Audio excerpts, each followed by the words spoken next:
Now, breaking news coming in, the centre has asked states to make mucormycosis or black fungus, as we call it, a notifiable disease under the Epidemic Diseases Act and report all cases. Remember, since the second wave of the pandemic, we've been seeing more and more cases of mucormycosis being reported in COVID patients, and those who have recovered from COVID, doctors are pointing to high levels of diabetes, overuse of steroids as one of the reasons that we're seeing the emergence of this among so many of the patients. There's also a shortage of the medicines to treat this disease being reported. Let's go across to Uma Sudhir now for more on this. And Uma, earlier today, the Telangana government had notified this as an epidemic, and now you have this central direction to notify black fungus under the Epidemic Act. Tell us, what does this mean now?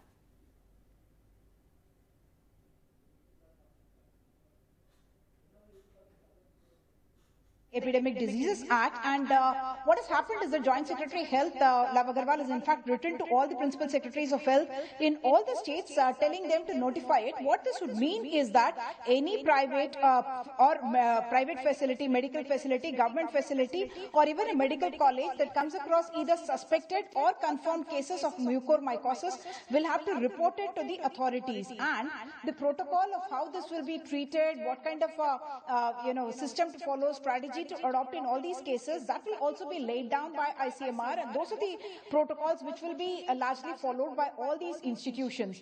Why the government is doing this is, even yesterday we saw Maharashtra's health minister going on record saying that they have recorded over 1,500 cases of mucormycosis, 90 deaths. Rajasthan has reported cases. Delhi, in fact, we've just come across, in fact, one death also. I can say one of the private hospitals has confirmed to our colleague Parimal that, in fact, one death due to mucormycosis has happened.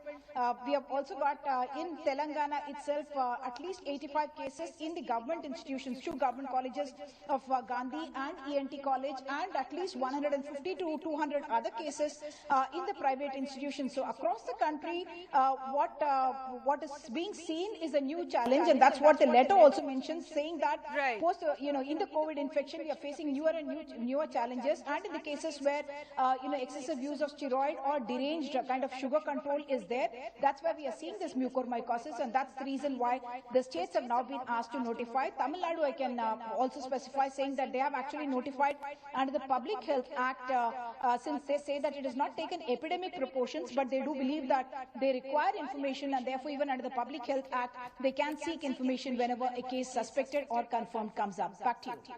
All right, Uma, thanks so much for joining us with those details. So, worry over cases of mucormycosis. This is a fungal infection that is being reported in many COVID patients after they have recovered from the disease when their immunity is low, is what doctors are saying. And more cases being reported from across the country. And now the centre asking states to notify it under the Epidemics Act. This means there will be better reporting on such cases. Efforts are also being made to ensure that enough supplies of the drugs to treat this is available. Shortages have already been reported in several states. Mucormycosis, as we said, is being reported in patients who have diabetes or were using steroids during their treatment, and their immunity was suppressed during their treatment for COVID, and they are now developing cases of mucormycosis.